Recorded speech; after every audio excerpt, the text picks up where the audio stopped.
靈實醫院職業治療部胸肺復康服務，協調呼吸法。慢性阻塞性氣管病。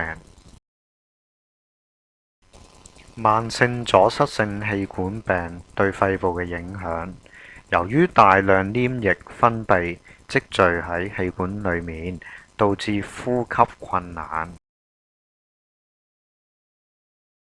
除此之外，氣管發炎亦令到氣管內膜腫脹，令到氣管收窄及阻塞。而患有肺氣腫嘅病人，肺氣泡會失去彈性，以致唔能夠支撐同埋維持氣管暢通。慢性阻塞性氣管病對病患者嘅影響，由於肺部組織受損，氣管受到阻塞，肺氣泡失去彈性，所以會比起普通人用多2至3倍嘅力氣去呼吸。病患者容易感到氣喘同埋疲倦，以致活動能力減少。所以特別嘅呼吸技巧對慢阻肺病嘅患者最為重要，當中包括缺唇呼吸同埋協調呼吸法。缺唇呼吸法，輕同埋慢嘅缺唇呼吸能夠幫你減低氣管收窄或者閉塞嘅情況，令到肺氣泡適量充氣，同埋幫助有效咁樣排出廢氣。缺唇呼吸法，首先我哋要用鼻吸氣，吸氣時深數2秒，個嘴要保持合埋，以防止口部吸入空氣。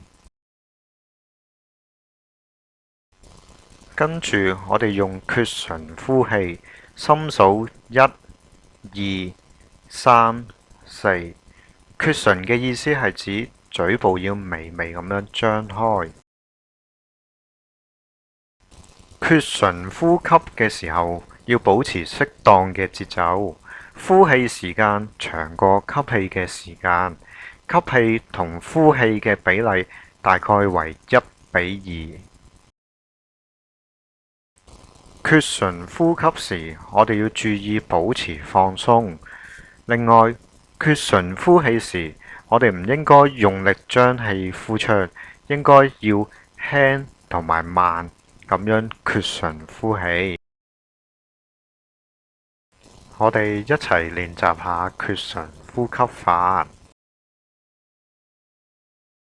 鼻吸氣深數2秒，口呼氣深數4秒。鼻吸氣深數2秒，口呼氣深數4秒。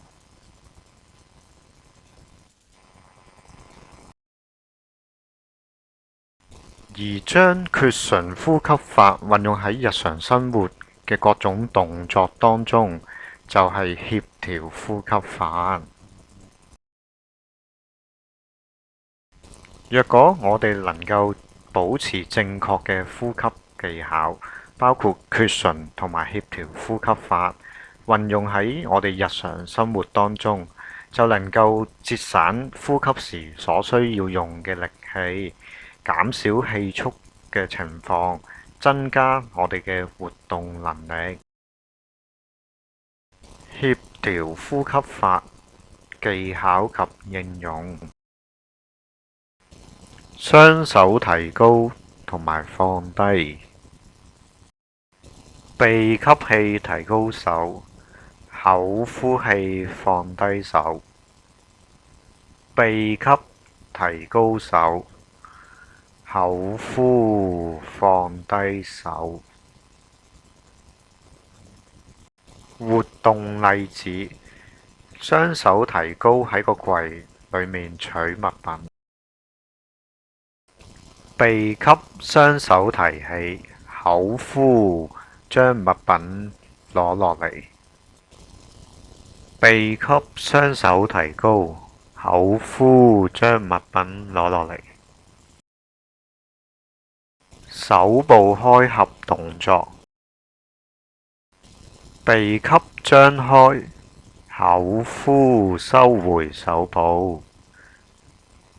鼻吸張開，口呼收回手部。活動例子：從高處攞衣服。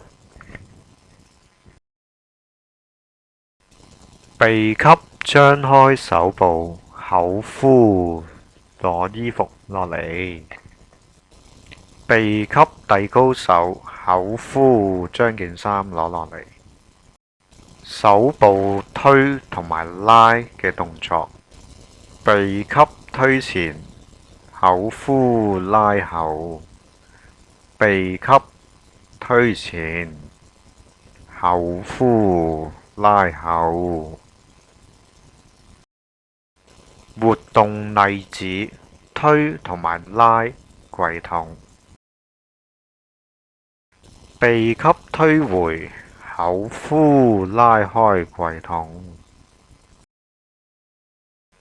鼻吸氣，口呼企起身。鼻吸氣，口呼坐低。鼻吸氣，口呼企起身。鼻吸氣，口呼坐低。鼻吸氣，口呼企起身。鼻吸氣，口呼坐低。鼻吸伸直腰，口呼彎腰。鼻吸口呼彎腰。鼻吸氣伸直，口呼氣彎腰。鼻吸氣伸直。活動例子：穿同埋拉褲。鼻吸口呼拉低條褲。鼻吸口呼。鼻吸口呼除褲。活動例子：用力扭毛巾。出力前鼻吸氣，用力扭時同時口呼氣。鼻吸口呼扭毛巾。鼻吸口呼出力扭毛巾。活動例子：出力插背。出力前鼻吸氣，插背時口呼氣。鼻吸口呼插背。鼻吸氣，口呼出力插背。當我哋做連續嘅動作嘅時候，吸氣同呼氣嘅比例為1:2。活動例子：行平路、樓梯或者斜路。鼻吸行1步，口呼行2步。鼻吸口呼。鼻吸口呼。鼻吸口呼。鼻吸口呼。協調呼吸法係一種簡單嘅呼吸方法，只要我哋多加應用，就能掌握技巧同埋養成呢一個習慣，減低我哋日常生活嘅氣促。